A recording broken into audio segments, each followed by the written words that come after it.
military history of Macau.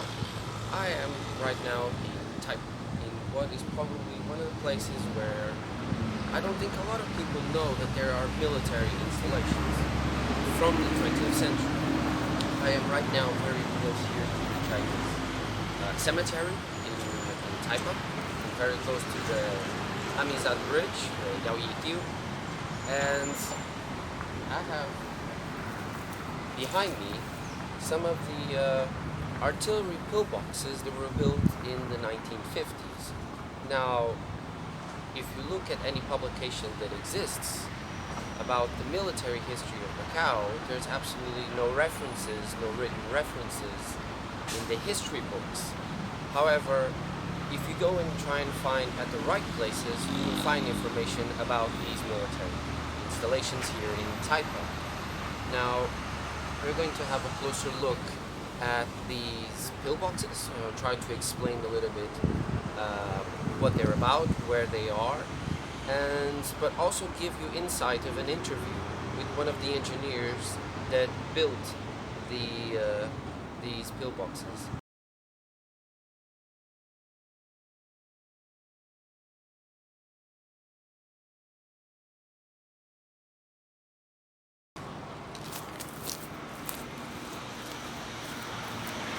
So now, how did indeed the operation should be?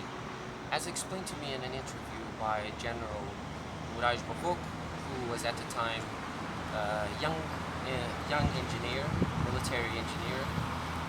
He arrived in December 1965, and the engineering company was one of the units responsible for building this kind of fortifications. The artillery units also gave help, but obviously design and the main workforce, the sappers platoon, was from the engineering company.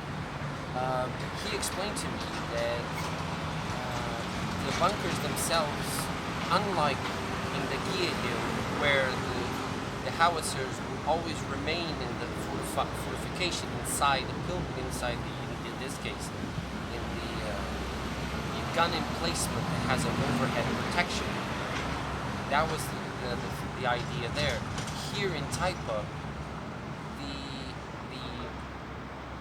these sort of pillboxes, bunkers, were just for storage. Meaning, if there was a need to shoot or to have a drill, for example, with the howitzers, then they would have to be wheeled out of the pillbox, and from then they would remain on a concrete platform that was built of, obviously we cannot see it today, but it would be on this concrete platform that the howitzers would be if in case they had to shoot. So it's a different approach to what was built in the Guia Hill.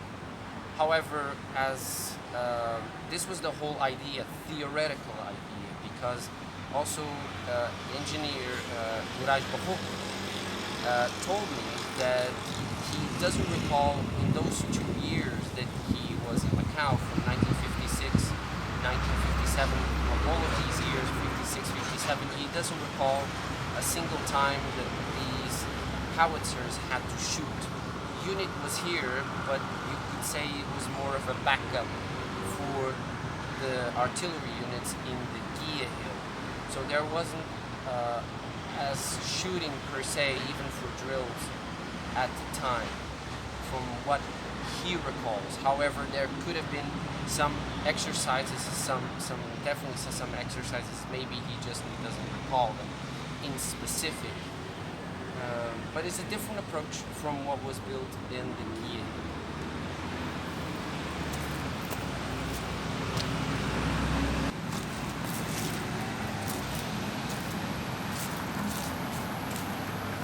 Now this obviously begs the question of why were these fortifications built here, or why they exist at all. In 1949, the garrison, by the late 1940s, the garrison basically did not have any artillery. They had a small artillery unit, around 40 soldiers, very, very diminutive and have very little in terms of actual operational capabilities. So the decision in late 1948 and early 1949 is to bring a battery of 25-pounder howitzers. There were British equipment that was handed over to the Portuguese army in exchange for the installation of bases in the Azores. So a lot of the equipment that the artillery units had, the Portuguese army had, was completely British, from the binoculars to the howitzers to even the second counters, the Portuguese, the rangefinders, for example. All of the equipment was British and included the 25-pounder howitzers.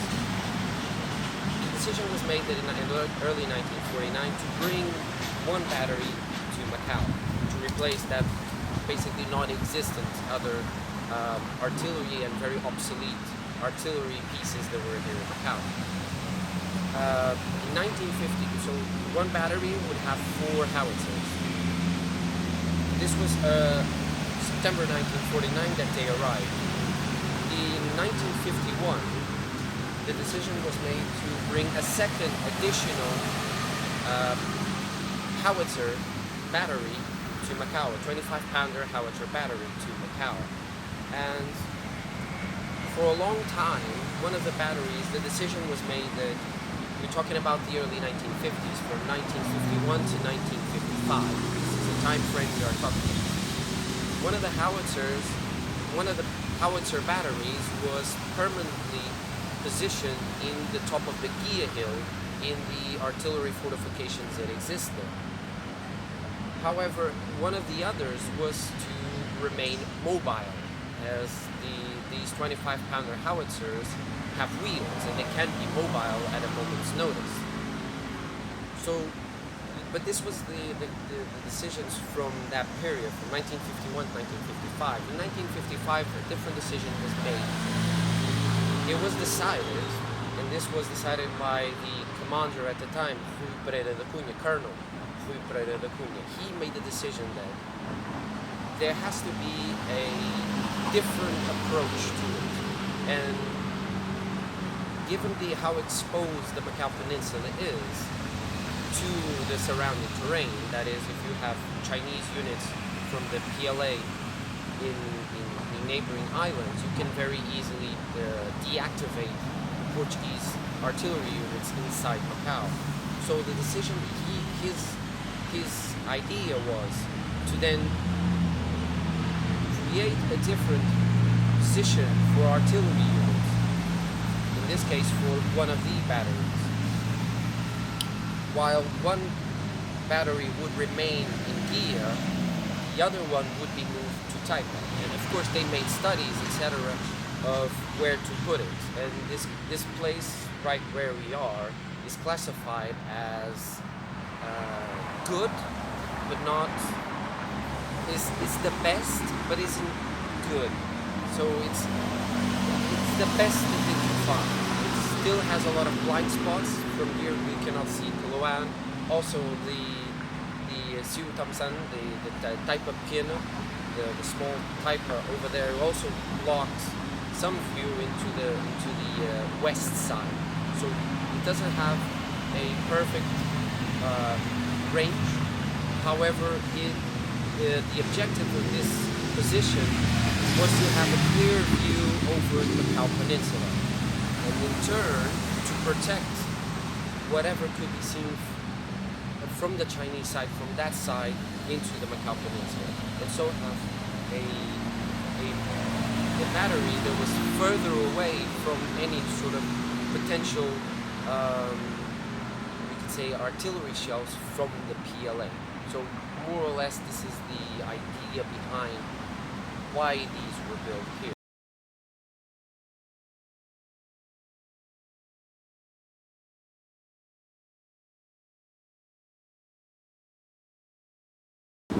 In one of the Dina pillbox is probably one of the, we can see the best example of how the entrance used to look like. As we can see, it comes from this side, the opening would have been here, and it has been, obviously the entrance has been filled in, and it goes all the way to here. So from that side to this side, this would have been the entrance, and you can still see some of the marks of the equipment that was here that made the doors slide open.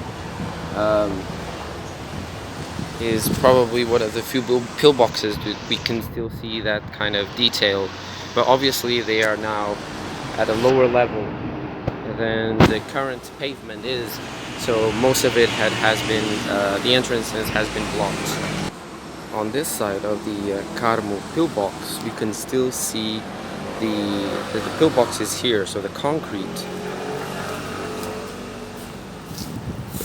finish is here. However, on this side is still preserved the boulders that were placed on one of the laterals of the pillbox in order to dissipate any artillery shell that would hit here. Then this sort of configuration would dissipate the energy from that inbounding artillery shell.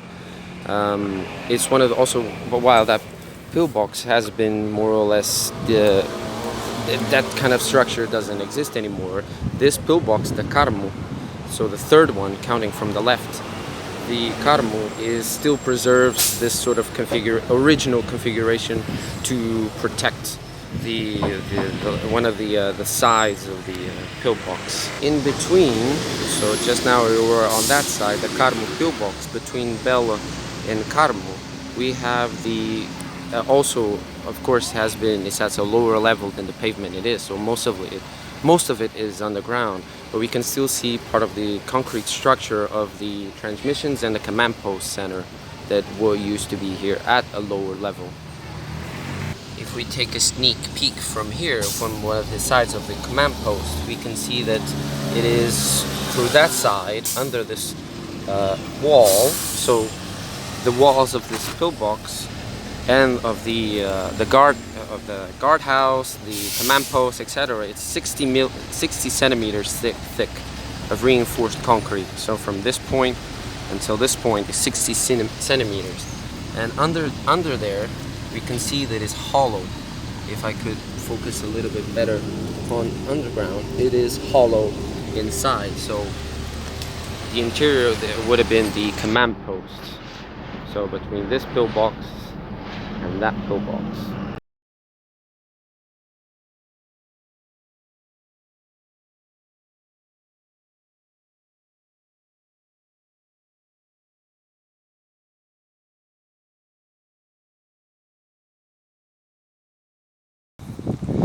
Next time you're walking in one of the paths of the Taipa Grande, Taitamsan, you're going to come across what is the eyes of the battery. I think you can already see it in this video, in this little clip, and we're getting close to it.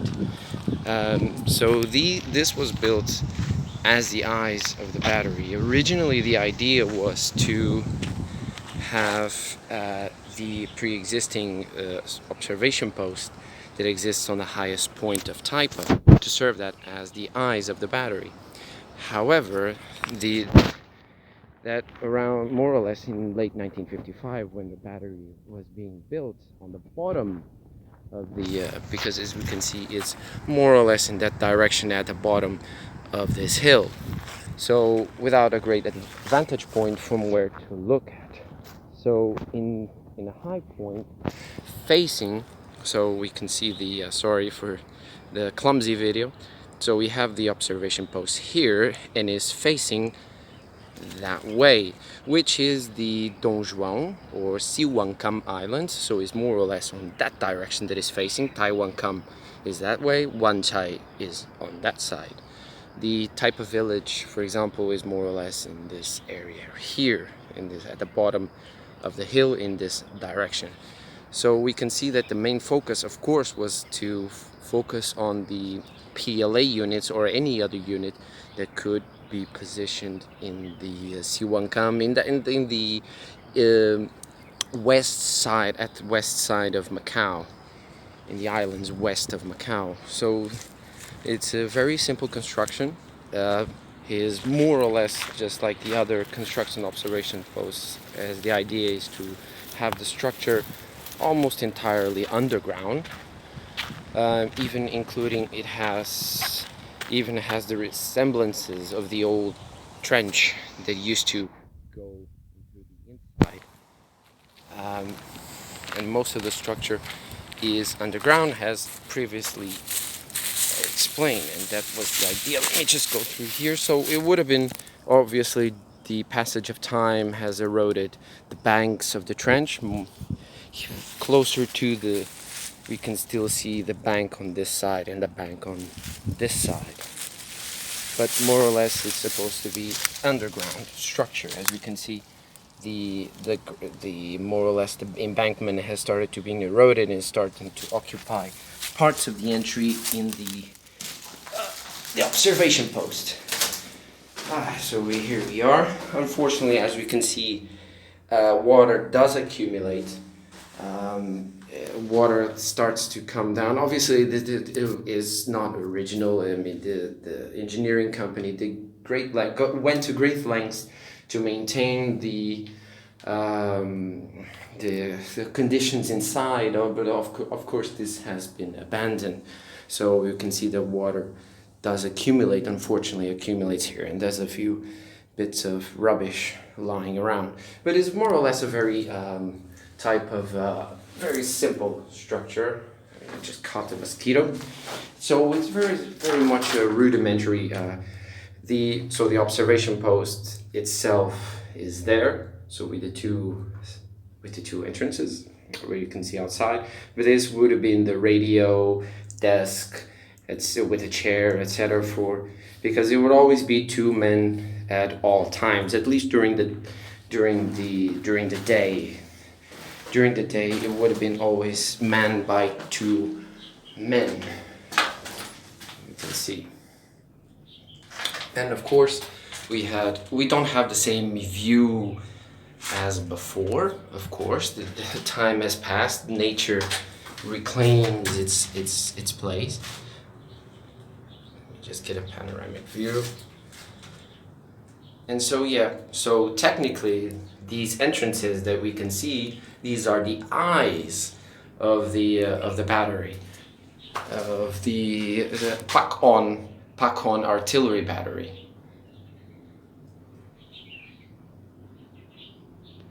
The battery, just much like this observation post, remained in service until the mid 1957. That was a period when there was a considerable downsizing of the garrison, and in fact during that year in 1957, 3 of the howitzers returned to Portugal. So Macau, the garrison here in Macau, had 8 howitzers comprising of 2 batteries, and in that year in mid 1957, decision was made to bring back 3 of the howitzers back to Portugal, so there would be 1 battery of 5 howitzers. So that meant that this battery had a very short life, since it was not used beyond 1957. It had 2 years of service, where it was manned and operated on a daily basis. But in 1958, it was already facilities that were not manned anymore, at least on a permanent basis.